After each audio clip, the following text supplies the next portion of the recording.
Ano naman? Mangungutang ka na naman sa akin. Hindi kaya, magbayad nga ako ng utang sa'yo eh. Okay. Saan man yung listahan? Ito di mo naman nakikita. Kinukuha ko na. Okay? Isang extra big. Uy, grabe. Dalawang nanam. Isang sardinas. Isang toyo.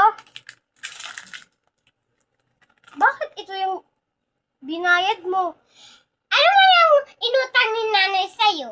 Eh di ito. Kung pera, ano ba yung ibabayad? Di pera.